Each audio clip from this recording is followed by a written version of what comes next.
listen to you. Alright, hi guys. This is my first attempt at teaching you guys this way, so this is going to be a bit of a different animal than usual.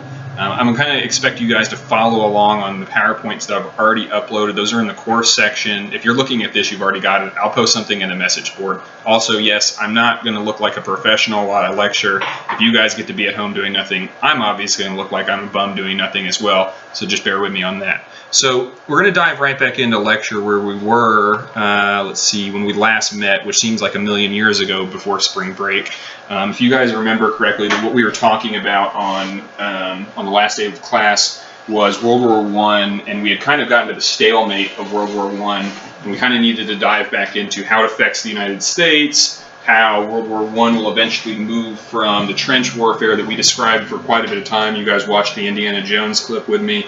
I'm going to send you guys another clip. I'd like you to watch the gas attack clip from Young Indiana Jones that we talked about, I think, to kind of give you an idea of what we're talking about in terms of the military technology happening here. I have people judging me. My cats are looking at me, as are a couple other people. So just bear with me if you hear any smart aleck remarks. It's just kind of like lecturing with you guys. A lot of smart asses in the same room. So, cat. So let's continue then. When we left off with World War I, we had talked a lot about trench warfare, and we had talked a lot about kind of the stalemate that we had kind of given. We had talked about some of the technologies that were changing.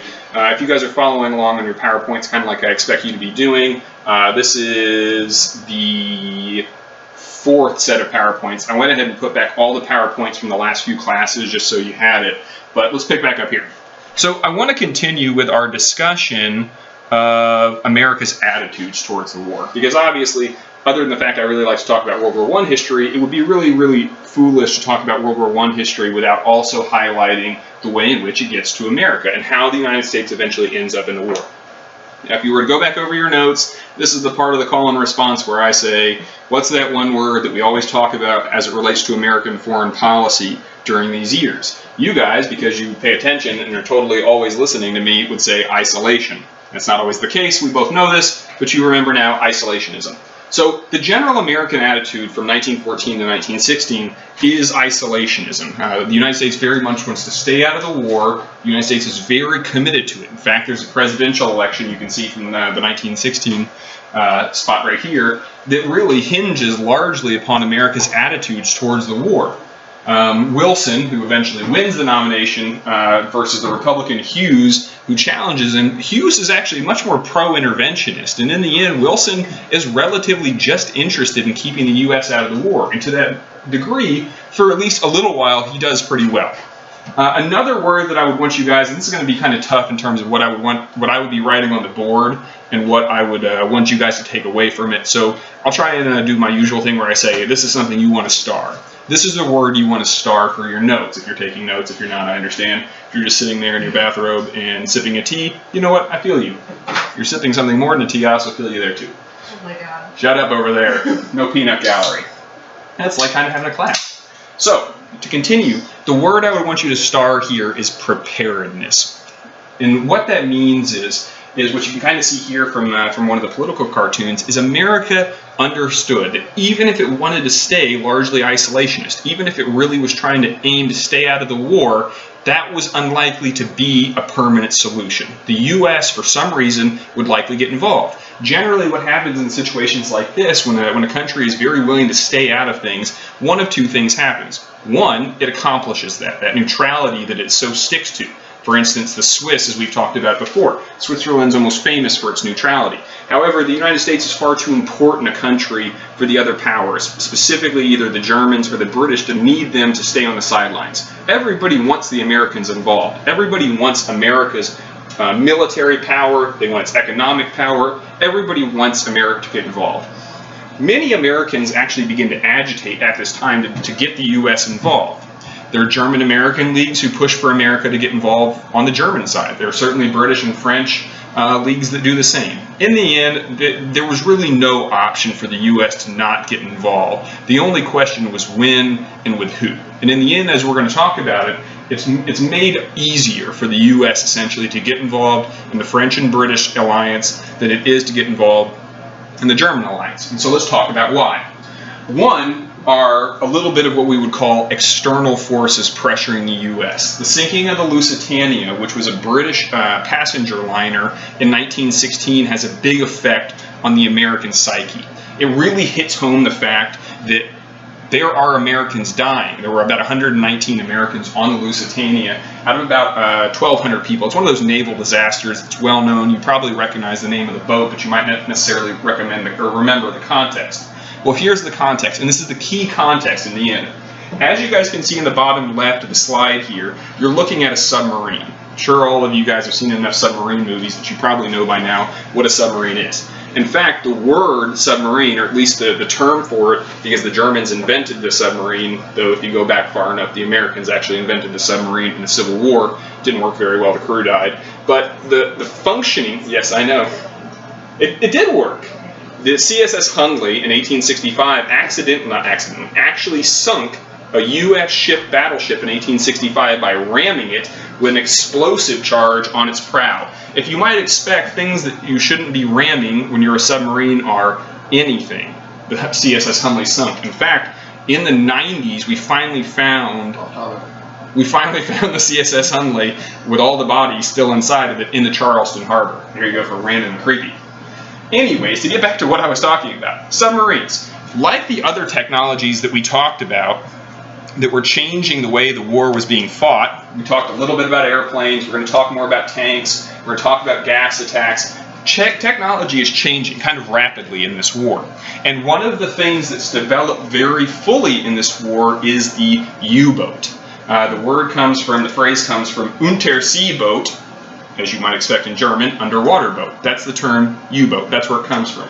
The Germans, because they couldn't challenge the giant British Navy in a big way, they couldn't challenge them on the surface of the water, essentially. They were defeated at the Battle of Jutland in 1916. Because of this defeat, they were largely constricted to fighting underwater. And as you might expect from a nation that is kind of fighting for its life, and in a lot of ways the Germans were, they begin to conceptualize the war in what we would call, here's another star term for you to write down, total war. The idea that war isn't just a means to achieve a victory, but is actually a struggle between nations, a struggle between nation states. If you remember back to our discussion of social Darwinianism and the way it impacts societies, this is kind of the last bit, so to speak, of what would happen if two societies that are essentially equally competitive come into contact with one another. So in a lot of ways, you can take the Germans and the French, or the Germans and the British, as this final frontier of social Darwinian conflict. Let's not get too deep into that. I know you guys remember the social Darwinian thing as we talk about eugenics, so just kind of keep that in mind. Anyways, to come back to the U-boats, the Germans decided the best way to hobble the British, the best way to win the war for themselves would be simple. Begin to sink their merchant shipping. The British had a huge navy, but they also had, as an island, as you might expect, they were very vulnerable. They were vulnerable to blockade. They were vulnerable to starvation. They were vulnerable to being cut off from the outside world, essentially, in terms of how, if for some reason you could cut the shipping lines that kind of kept Britain going. Now, this is important for a couple of reasons. One, the largest merchant marine in the entire world at the outbreak of World War I did not belong to the British. It belonged to the United States. That's important because, as we're going to talk about, the sinking of U.S. ships will be part of the reason the United States gets involved in this war. Why this makes even more sense and why this is even more important is the German High Command is very, very much about finding a way to cut off British and American interest in one another, so to speak. The British have been blockading the Germans since the second the war started, which would not be surprising. It's essentially an economic tool. However, the British have actually offended American interests at this point by also stopping American ships headed to Germany, which is a violation of the neutrality acts that most of the governments had signed before this war. Essentially, the British are cheating to win. Now, it's war. There's no such thing as cheating. But once the British had gone to this point, the Germans begin to see they must conceptualize the war in very similar terms. This is why in a little bit, we'll get to total war and kind of the end of war as we've known it before for the last 300 or 400 years. U-boats begin sinking British shipping in the thousands, if not hundreds of thousands of tonnage of shipping. we're talking about monthly losses for the British in terms of ships in the dozens, then finally in the hundreds. It is economically ruinous. It is, however, very successful in forcing the American and British governments to conceptualize this war, or at least the possibility of war from the American side, as part of this economic blockade. So eventually, the Americans send a very strongly worded letter sent to the German government saying, you cannot continue this practice of unrestricted submarine warfare. You're sinking American ships, which are neutral. You're killing American citizens, like on the Lusitania, who are supposed to be neutral. You're violating the very neutrality acts upon which us not entering the war are predicated. If that were to change, if there was going to be some other reason to involve the American government, all that they would need is a tipping point. And we'll get to that tipping point right after we talk about the next big problem in the war. So we continue. 1916. As I just said, total war. The idea that an entire nation should be subordinated to the outcome of war itself. This is a big seminal moment in military history. It's one of those moments that we look back on and say, this was a moment when something changed. They don't happen very often in military history. In fact, the last time they happened was probably the early 1800s with Napoleon, when something happened. Here we see the death of strategic warfare. The Germans decided that they wanted to defeat the French. They'd been trying for 2 years. Both sides had been trying over and over again to find a way to defeat the other side, but it wasn't happening for whatever reason. They weren't able to break through. Stalemate after stalemate, unsuccessful attack after unsuccessful attack. As we talked about, you guys remember what that looked like. Men dying in the tens of thousands as they went about this war in a completely and utterly fruitless way. Then comes the battle. In 1916, the Germans decide that it would be much better, thank you Ramses, that it would be much better if instead of concentrating on specific strategic objectives, they would simply bleed their enemies to death.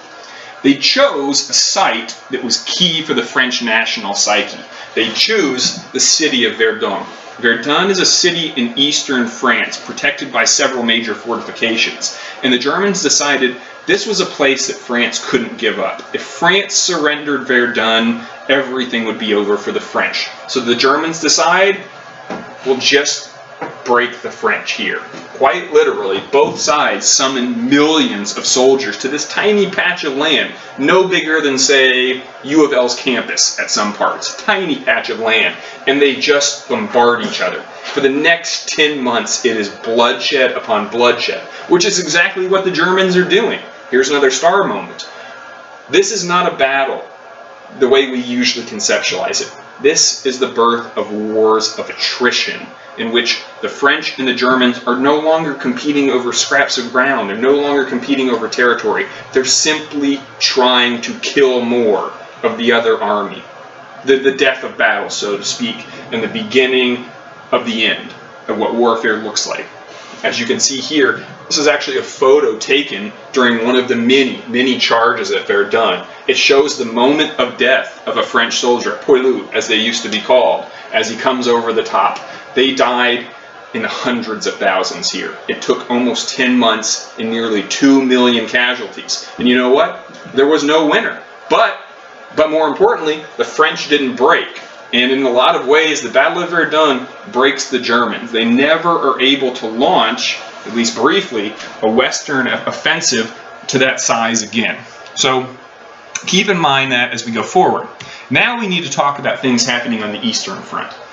We've kind of not really talked about it other than saying the Russians were fighting the Austro-Hungarians and the Germans. Here's our same map. Switch over on your slide so you can see it a little bit better. The year is now 1917.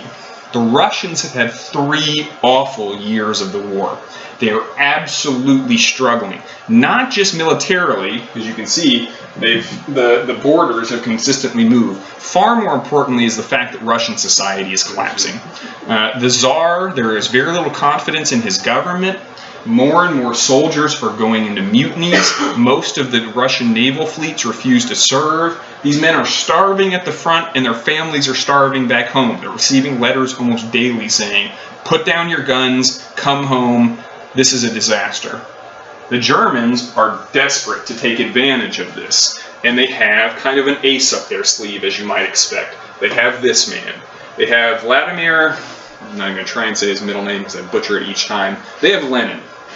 Lenin was a Russian revolutionary and agitator who was expelled from the country about a decade before. And the Germans had given him safe passage, so to speak. They'd given him a safe house to hang out. He'd been in Switzerland, actually, briefly before this. And they said, look, go back into Russia. We'll get you in there somehow. Do whatever it is you do. You're free to agitate for politics. You're free to do whatever. Just make sure that when things fall apart, you remember who let you back in the country. And so Lenin takes a special train, hops off into Russia, and does what he does. Lenin was a socialist revolutionary with interest in overturning and getting rid of the Tsarist government. Now, there's a lot of things that end up going wrong with the Russian government. We're going to talk about Russian communism and its failures later in this class. But Lenin very much wanted to see a collapse of the Tsarist state that for the last 400 years had spent a very little time doing everything it could to make life a living hell for Russia's serfs. Many, many thousands of Russians and soldiers begin to desert the front lines. The Russian army simply evaporates overnight. The Germans one day literally look up from their trenches to realize there's no Russian army to stop them, and they begin a solid march eastward.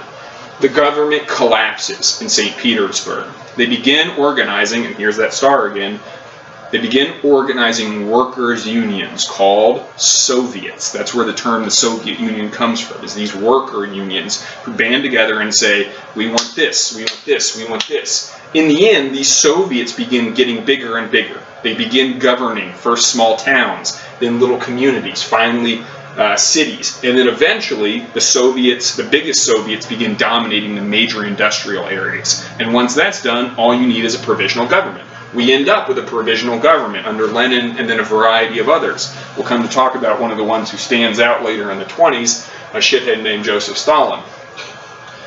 Then, in 1917, there's the revolution itself, in which government collapses. The Tsar and his family are first trying to go into hiding. Many Russian nobles flee, fearing a second French Revolution, which came for them anyways.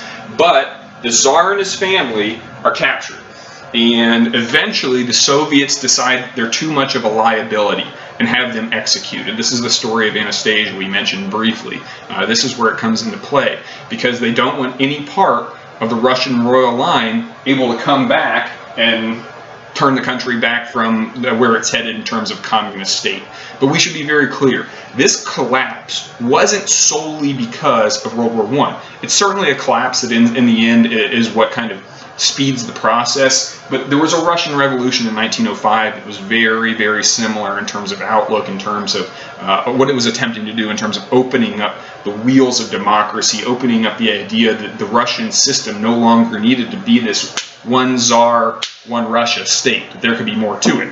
They took it too far the other way around, but we'll talk about that later. So, Russia collapses, and in 1918 signs the treaty. This treaty is called the Treaty of Brest-Litovsk. I would say put down a star for this one as well. This is the treaty that Russia withdraws from the war. All of the reasons that Germany and Austria-Hungary were having such a hard time in this war is because theoretically they were fighting on two fronts. Here is Russia they were fighting on, and this lamp represents France. They're having a hard time fighting on two fronts. Now, with Russia out of the war, and as you can see from the map, I would look at it on your screen, look how much area Germany and Austria-Hungary add to their territory. If Germany had been allowed to retain this, it would be something in the neighborhood of twice as large as it is now. That's how desperate Russia was to get out of this war. Well, as you might expect, things change. America. The Germans make two fundamental mistakes that drag America into the war. One we'll talk about with unrestricted submarine warfare. That one they were pretty much had to do if they expected themselves to stay in the war. But this other one is what we might call in baseball an unforced error. This one is just a bad mistake following a stupid decision. The Germans are casting around for allies. If they're going to have to go to war with America, it would be a good idea to find some friends to help you accomplish that. Well, luckily, America has two neighbors. One, a bunch of nerdy Canadians who couldn't be trusted in a war no matter what. though let's give them credit, they were fighting quite well for the British.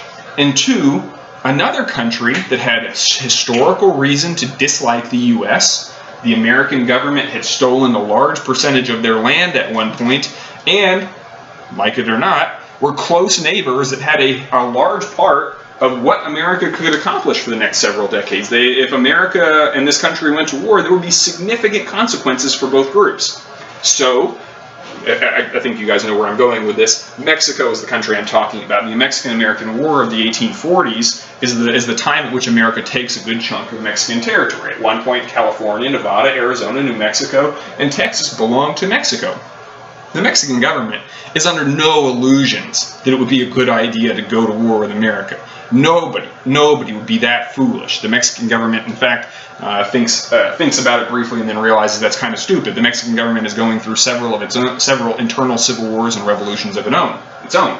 The Germans, though, send a telegram to the Mexican government saying, maybe, if we could convince you to go to war with the U.S. government, maybe when things are all over, you get back all of that territory stolen by the U.S. government. Leaving aside how stupid that is as an idea, the Germans also managed to broadcast this telegraph at least widely enough the American government read about it. And shocker of all shockers, published it. And published it across the nation. Remember our yellow journalism that we talked about? Americans are furious. The Mexican government was never going to do this. The Germans stupidly, thank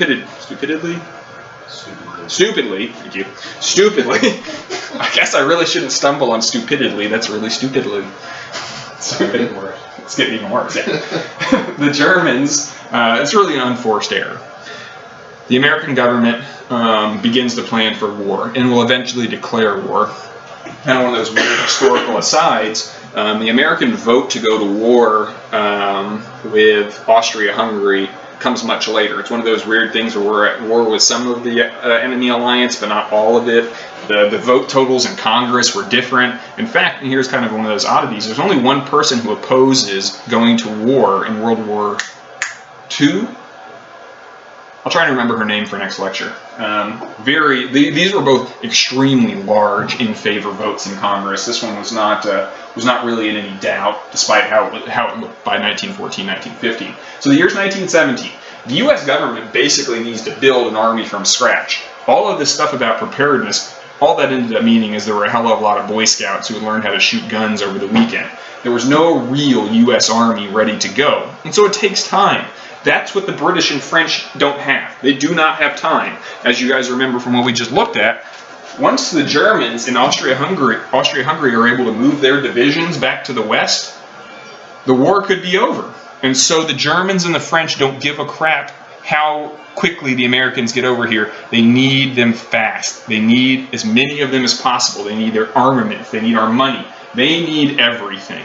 And the American government obliges. This is kind of, you see some of these different recruitment posters. Another one of these is the way in which the American government finances it. Let me see if that's the next thing. Yes, perfect. I want you guys to kind of look through all of the different propaganda posters, because America, as much as it goes to war physically, also needs to motivate its population to go to war ideologically. You guys are kind of watching this during the coronavirus. You're watching how a government responds to crisis. You're watching how it trains its citizens to handle moments that are outside the norm. Each one of you, in a way, is responding to a crisis of your own right now. I do appreciate that our generation gets asked to stay home as our big crisis, while this generation got sent off to Germany, but that's neither here nor there. We're still doing our part. It's a joke. Don't get me in trouble. So, look at these posters. What's important about these posters is you'll see a couple different things kind of over and over again. Quiet.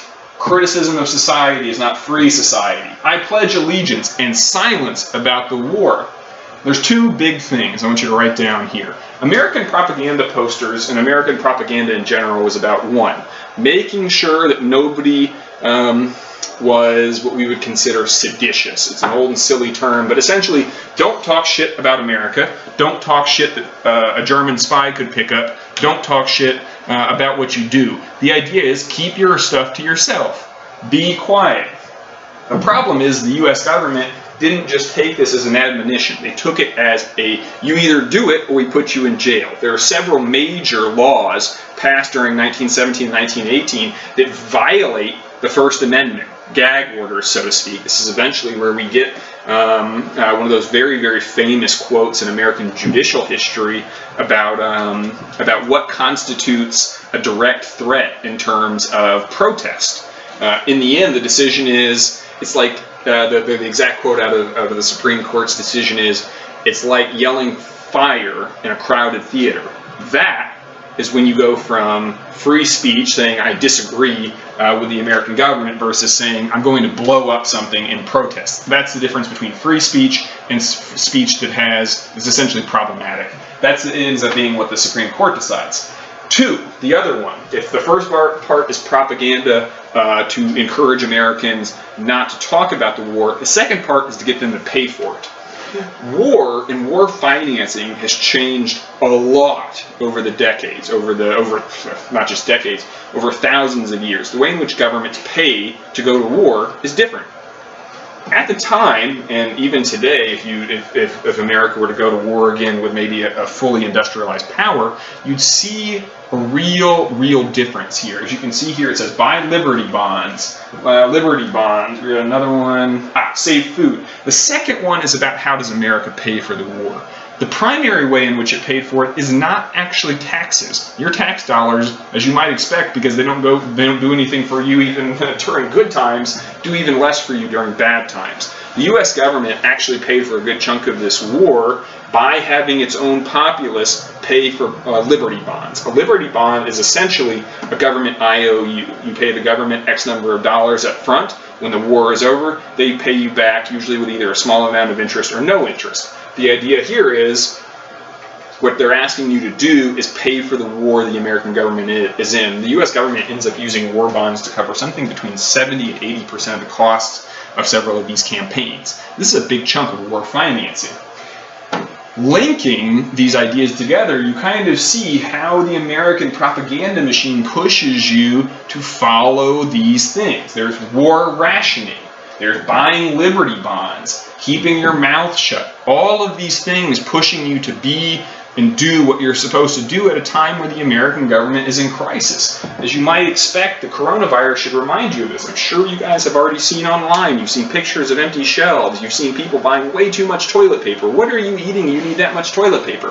What's important here is that saving food is another one of those societal pressures that the American government leaned on. Don't eat too much. If you can skip meat, skip meat. If you can go without cigarettes and tobacco, go without it. The idea being you have to sacrifice for the country to be able to accomplish these things. The American populace today is so divorced from war that think about it. America's been at war since almost several of you all, before you were born. Several of you in the class certainly remember times where America wasn't at war, it was only partially at war. But war doesn't disrupt the American government in the way that it used to. The American government has financed its war in Iraq for 19 years now. 19 years. Not one of you has even been asked to buy a Liberty bond. War has changed quite a bit, especially the way in which a modern industrialized nation fights it. But at the time, it was very disruptive. Several million American soldiers will eventually be called up. The third thing, I want to add one more thing to your list of propaganda. The third one is anti-German propaganda. The Americans and the Germans had quite a good relationship before this war. Lots and lots of Americans during this war, German Americans during this war, find that they're kind of on the outs. Towns that were previously German named lose their names. And they're changed. Millions of German Americans stopped speaking German during this war. There's this social stigma that if you're German, you are a bad guy. You guys can see from this propaganda set with the Liberty bonds here. With here's the who's this guy?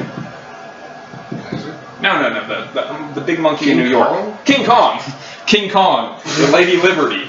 Here you see a really very representative one of these Germans who previously looked like any other guy. But now that the war has started, they're bayoneting babies, murdering women, well, among other things, killing prisoners. The Germans kind of go from, they're us, to the devil themselves incarnate. This is the third part, is anti-German propaganda. During World War I, it's a little bit more concentrated on the Kaiser himself. We kind of see it here with the Kaiser telling the devil's minions, quite literally, you're doing our job for us. In World War II, the propaganda will be much more focused on Hitler, but that's pretty typical of propaganda. Think about all the times you've seen whenever we have people who are America's enemies, which generally they often are, think about how personal those things usually are towards the person America is imposing. Think about Kim Jong-un for one. Think about all the memes you've seen of that dumb guy. Kim Jong-un is always presented as this imbecile, this goofball. This is how propaganda works. So let's continue with the war. As you might expect, America showed up and kicked ass. That's what America did in 1918. The Germans, despite shifting huge numbers from the Eastern Front to the Western Front, launch one last offensive. It's called the Spring Offensive in 1918, and it comes very close to breaking through. In fact, at one point in Chateau Thierry, the Germans actually could see the spires of the cathedrals in Paris. They had come that close, but in the end, the breach is filled by American doughboys, and for the next year or so, the Americans will gradually push the Germans back, and it is American backs that finish this war off. Don't let any British or French military historians tell you it was anything other than American intervention that did this. The Americans win the war, and we will talk about the peace treaty that ends this war at length. But today we only have one more thing I want to go over. And it's very important we go over this right now because we're going through a pandemic today. Let's talk about the most destructive pandemic in modern history. This is the Spanish influenza. This will be the last slide today, guys. And I'll finish up the lecture here. If you've gotten this far and are still listening to me, send me an email saying you got this far and the name of my cat, Ramses and Tutmosis. Send me an email with that and I'll give you a bonus point because I know all of y'all aren't listening to this point. I know I'm not going to get that many emails. So, Spanish influenza. In 1918,